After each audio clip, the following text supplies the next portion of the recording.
दोस्तों, आखिर क्या हुआ जब कर्ण ने महादेव की महाशक्तिशाली और महाविनाशकारी अस्त्र को हवा में ही अपने हाथों में पकड़कर रोक लिया।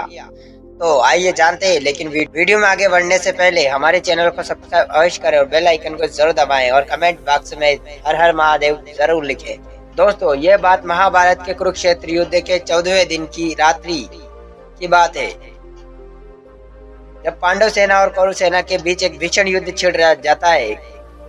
वो सिंधु के दौरान महारथी कर्ण युद्ध क्षेत्र में उतरते हैं और पांडव सेना का एक भीषण विध्वंस कर देते हैं। अब कौरव पूरी पांडव सेना को तहस नहस करते जा रहे थे। अब देखकर अर्जुन श्री कृष्ण से बोलते हैं, माधव देखिए, कर्ण किस प्रकार हमारी सेना को नष्ट करते जा रहे हैं। यदि इस प्रकार चलता रहा तो आज हमारी सेना का सर्वनाश कर देगा। इसलिए चलिए, अब मुझे ही कर्ण से युद्ध करना पड़ेगा। अब इस पर भगवान श्री कृष्ण अर्जुन को समझाते हैं कि पार्थ, तीनों लोकों में ऐसा कोई भी योद्धा नहीं है जो सूर्यपुत्र कर्ण के सामने रात्रि युद्ध में खड़ा भी रह सके, और महारथी कर्ण को रात्रि युद्ध में परास्त कर पाना या फिर रोक पाना असंभव है।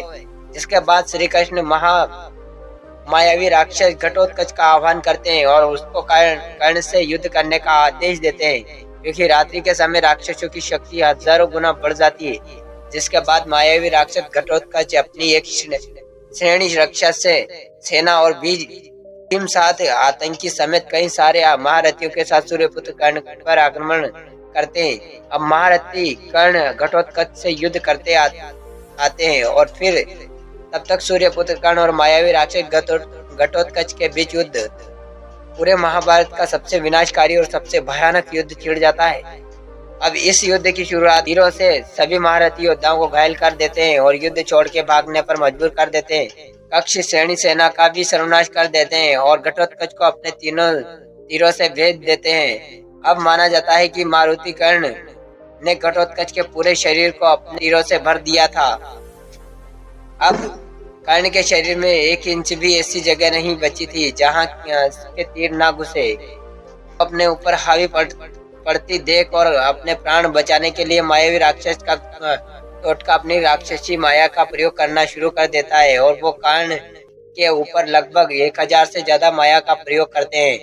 वहीं कर्ण जब गायब हो के युद्ध लड़ते हैं तभी बादल बन जाते हैं, कभी पर्वत बन जाते हैं और कभी आकाश में जाकर के ऊपर अग्नि अस्त्रों और शस्त्रों की वर्षा करने लगते हैं। परंतु युद्ध में छल और माया का प्रयोग करने के बाद भी घटोत्कच का कर्ण का युद्ध में रोका नहीं पाते और सूर्यपुत्र कर्ण अपने धर्म विद्या के दम पर घटोत्कच के 1000 से भी ज्यादा राक्षसी माया को नष्ट कर देते हैं। अब घटोत्कच तंग आकर महारथी कर्ण के ऊपर अपनी मायावी और राक्षसी अस्त्र शस्त्रों का प्रयोग कर दे, लेकिन सूर्यपुत्र कर्ण उस सभी अस्त्रों और शस्त्रों को हवा में ही नष्ट कर देते हैं। अब हम अंत में घटोत्कच कर्ण के ऊपर एक दिव्य चक्र का संधान करते हैं। माना जाता है कि वे चक्र भगवान श्री कृष्ण के सुदर्शन चक्र के बाद पूरे संसार का दूसरा सबसे शक्तिशाली और सबसे विनाशकारी चक्र था। परंतु महारथी कर्ण ने बड़ी आसानी से अपने हाथ से ही उस दिव्य अस्त्र को हवा में ही नष्ट कर दिया। अब अपने दिव्य चक्र को यूं ही एक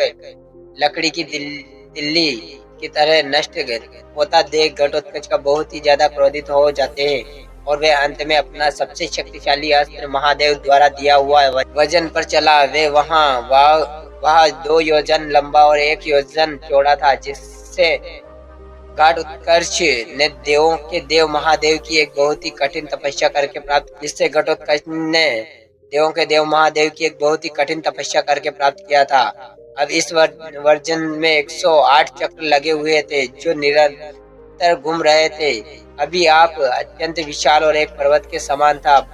भगवान शिव का यह वजन इतना ज्यादा शक्तिशाली था कि तीनों लोगों में इसको कोई भी रोक नहीं सकता था। यहाँ तक कि देवता और देवताओं के राजा देवराज इंद्र भी सोम वजन को रोकने में असमर्थ थे।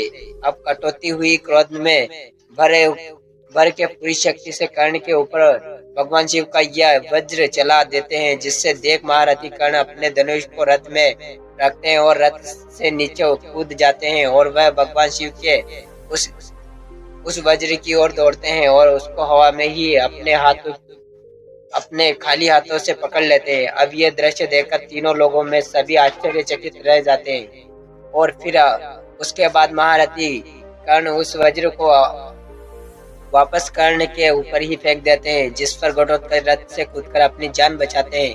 वो वज्र घटोत्कच रात घोड़े और महारथी को भस्म कर देता है और धरती में धस जाता है। दोस्तों, आपको ये कहानी कैसी लगी? आई होप आपको ये कहानी अच्छी लगी हुई है। कहानी अच्छी लगी हो तो वीडियो को लाइक एंड चैनल को सब्सक्राइब अवश्य करें। चलिए साथियों, मिलते हैं किसी नई कहानी के साथ, नए टॉपिक के साथ। तब तक के लिए धन्यवाद।